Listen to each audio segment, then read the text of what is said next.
In a large bungalow, a couple lived with their maid. Despite their wealth, they faced a significant issue: they were unable to have children. This deeply troubled them. They sought help from esteemed doctors and spiritual practitioners, but nothing worked. One day, the madam made an unexpected request to the maid. She suggested that the maid spend a night with her husband, promising $1 million in return for the child that would result.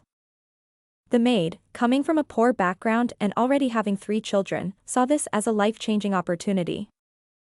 She considered the offer instead of raising another child herself, thinking about the financial stability it could bring.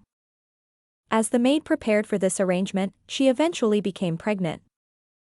However, as her due date approached, an unfortunate incident occurred, leading to a tragic outcome. This is not just a narrative, it reflects the profound love of a mother. Now, the maid shares her story. My name is Alia. I was the maid of a couple. I was 32 years old with 3 children. The couple had been married for 8 years but remained childless despite many attempts at treatment. I became their most trusted maid, and they confided in me often. The husband desired a child to continue his family lineage. He feared that without a child, his family name would vanish. Despite suggestions to adopt, both he and the madam were determined to have their own biological child. They often discussed second marriages, which upset the madam since she loved him deeply. I supported the madam in her struggles, attending numerous appointments with doctors and spiritual advisors. However, the husband grew increasingly frustrated. He insisted that if the situation did not change, he would pursue a second marriage, a thought that devastated the madam. His love for her was genuine, yet the pressure for a child strained their relationship. As the maid, I was caught between their wishes and my own. This story reflects the complicated nature of love, sacrifice, and the longing for family. He never wanted to see tears in her eyes, but this time the situation had taken a turn. The owner had bluntly stated his desire for an heir and expressed intentions of taking another wife. The madam felt utterly heartbroken. Every attempt she made to secure her place had failed, even resorting to witchcraft, but none of it had worked. Her distress was palpable, with no options left for her. I was deeply troubled by her tears. Gathering my courage, I said, "Madam, don't worry. Everything will be all right." She looked at me through tear-filled eyes and replied, "You don't understand, Alia. I am unable to tolerate husband's second wife. I can't accept this. I fear my stepchild will come into our home and overshadow me. I love my husband so much, I never dreamed that I wouldn't be able to give him children, and now he might love me less because of it." I tried to comfort her. "Madam, that's not true. He loves you deeply, and this talk of remarriage is not genuine." Taking a deep breath, she countered, "What do you know, Alia? When my husband brings another wife into our home and she bears him a child, the love remaining for me will vanish. If she provides him with a child, his attention will shift entirely. I don't want to be in a position where I have to compete for my husband's affection." She continued, "I belong to a respected family, my father is a businessman. I fought hard to marry him, and if my parents learn he is remarrying, they will see it as my failure. The shame would be unbearable. And what about my husband's friends? They encourage him to take a second wife. If that happens, my position in this household will diminish, and I refuse to let that unfold." Suddenly, she halted and gazed at me with an intensity one had never seen before. I sensed the weight of her words. "Alia, can you help me?" she asked, gripping my hands tightly. Her serious tone filled me with confusion. I was determined to support her. "Of course, madam. It's my duty to help you. Just tell me what you need, and I'll do everything I can." But she hesitated, her expression grave as she disclosed, "I'm asking for help that you might find shocking." I felt a jolt of uncertainty. What could it be? She must have thought carefully about turning to me. "What I'm going to ask you will be difficult to hear, and even harder to do. You might refuse me," she said. Her words intrigued me, yet filled me with apprehension. I could see in her eyes how serious she was. Just then, she said something that felt like the ground had shifted beneath my feet. I was stunned and momentarily speechless, unsure of how to respond. Her urgency was clear as she continued, "I know you might hesitate to help with this, but it's necessary. The impact will be significant, not just for me, but for you as well." I came from a struggling background. My husband lived with our children in the village while I worked in a city household. Each month, I sent part of my earnings back home, but our financial situation barely improved. Eventually, my husband lost his job and took out a significant loan, accumulating a debt of around $500,000. The sum offered by my employer was substantial and could eliminate our entire debt. It was a lifeline, and I knew my husband would consider this opportunity seriously. Hopeful, I expressed my willingness to help my employer. However, I cautioned her about the potential dangers involved. "If anyone outside finds out, it could damage your reputation and lead to serious consequences," I said. "What if the owner doesn't agree?" She responded, "When my husband is ready for a second marriage, he'll do this work." "You don't understand, Alia. I say this with a heavy heart." It was clear she was struggling with her decision. I urged her to speak with the owner first. "This is risky. Please think carefully before proceeding." After some thought, she acknowledged the weight of the responsibility. "I realize this isn't a small matter. But I've made my choice and won't back down now," she stated firmly. I could see her determination. Still, I was concerned about her relationship with the owner. She reassured me, "I'll be fine. Just be ready to support me. I can't afford to lose everything." There was something unsettling yet firm in her tone. The madam had clearly contemplated her decision with great determination. She stated, "I can't bear this for the rest of my life, I can endure just one night to help me." Her resolve was evident, even as it weighed heavily on me. However, I knew I needed my husband's approval before proceeding. This plan was fraught with emotional turmoil. I thought if my husband consented, I would assist the madam. The secrecy of the situation was critical, as any leak could damage the madam's and her husband's reputation. I recognized the owner's fierce love for his wife, and I feared his wrath if he learned his wife had orchestrated this. We began to implement her plan carefully. I approached my husband for his consent. Our strategy was that the madam would say to me, "You will bear my husband's child, so I can raise it as my child." I couldn't fathom the idea of sharing a night with another man, but the madam offered me a significant sum of money, $1 million. When I presented the offer to my husband, he readily agreed. He expressed no objections and showed only interest in the financial gain. When I relayed this to the madam, joy lit up her face. She mentioned that her husband, while initially hesitant, also desired a child and was calm about the arrangement. As night approached, the madam sent me to her room. I noticed her eyes were filled with tears, as if she felt trapped, much like a fish without water. It was evident she was in a difficult position. She embraced me, full of desperation, urging me not to disappoint her. "May my husband get a child so we can stay together," she implored. I entered the madam's room, where we followed a prearranged plan. After taking sleeping pills, madam drifted off to sleep. Soon after, I started feeling unwell. The madam sought help from the best doctor in town, and thankfully, the news was positive. The madam and her husband were ecstatic, with him appearing even more joyful than her. Their joy was overwhelming. After much waiting, success had finally arrived. Before my eyes lay $1 million, and both the owner and his wife beamed with happiness in front of their relatives. The news spread quickly, the wife was pregnant. No one needed to mention that the child would not come from her but from me. The relatives shared in their joy because the couple had no desire for the truth to surface. The madam had been reluctant to see his husband remarry, he had been forced into it years ago. He was wealthy, able to attract any woman he desired, but I was filled with anxiety as the days passed.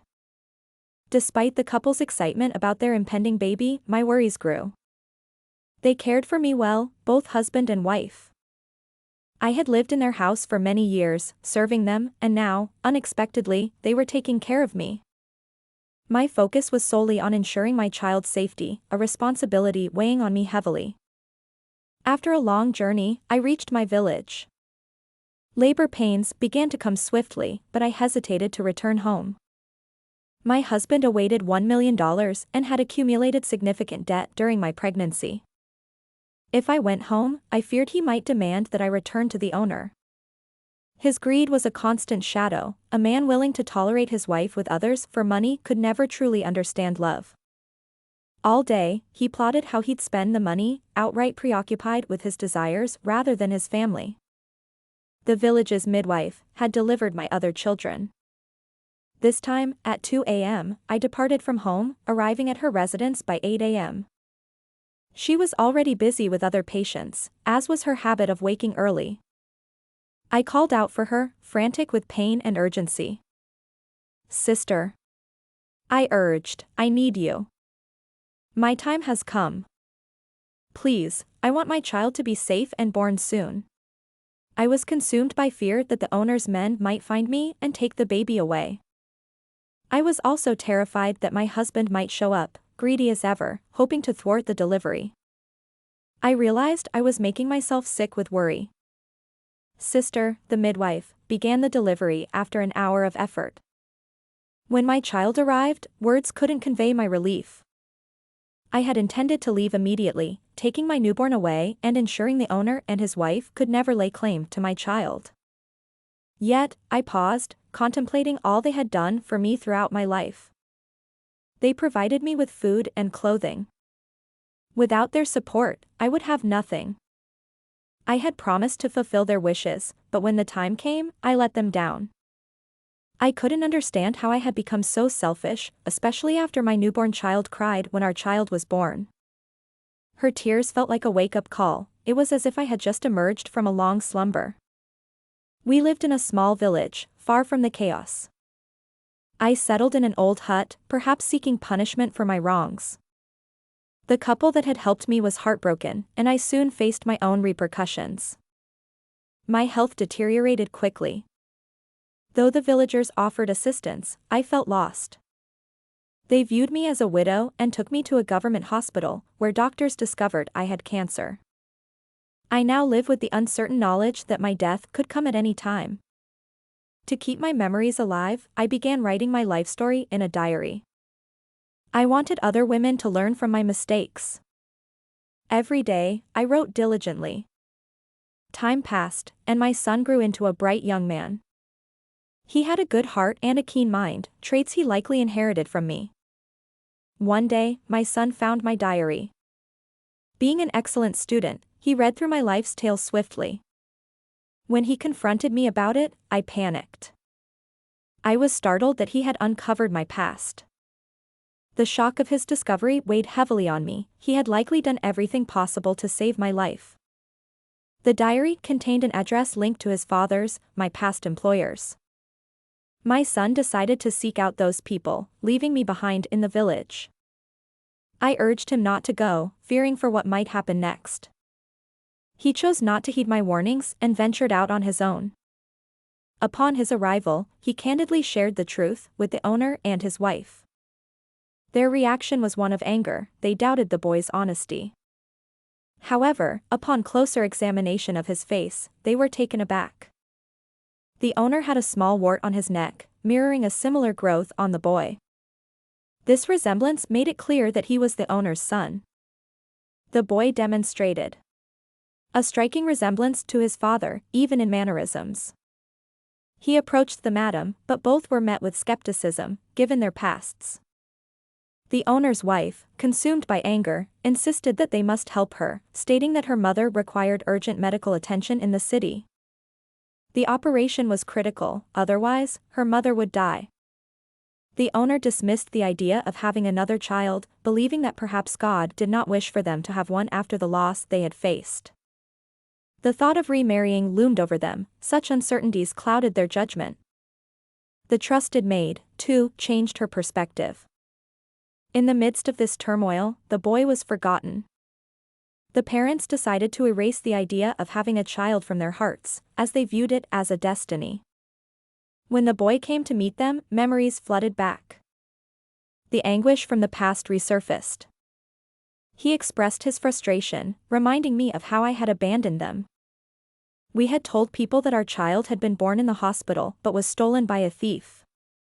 Little did we know that 15 years later, we would stand here confronting the consequences of that lie. Despite the initial anger, they eventually forgave me and took me to the city for treatment. My life was spared, perhaps due to divine intervention. My error was grave, it could have cost me my life. Yet, through my son's devotion and determination, I managed to survive. My husband had died in an accident a decade ago, and my children had been on a relentless journey to find me. I realized that in leaving, I had caused them immeasurable pain. Now, I had handed over their son to the owner and his wife, but my own son knew the truth and still viewed me as his mother. I told him that maybe this was my way of atoning for my mistakes. This was how I could make amends with the couple who had given me another chance at life. I returned their son, which brought them joy and relief. My heart felt lighter, knowing that my own children were safe and cared for. Years later, the couple held true to their commitment, offering me promised money. Though I didn't need the money, they insisted it would help since my husband could no longer provide for us. Reflecting on my past, I recognized the kindness of the couple who had saved my life. I still found myself longing for my younger son, who was far away from me. I often pondered whether he had forgiven me and if he could find happiness without my presence. This new phase of my life presented a significant challenge, letting go of my past so I could move ahead. This narrative carries a heavy sadness. The young woman must feel regret over her earlier choices, especially if she was aware that the master desired a child. She faced a decision: if she had resolved not to keep the child, then she should have acted with conviction. She was offered a substantial sum in exchange for carrying the child to term. Many people long for children and, after trying for 10 to 20 years without success, often turn to adoption. These adoptive parents treat the child as their own and give them a loving home. In this case, the master and madam promised her respect and happiness in return for having the child and giving it to them.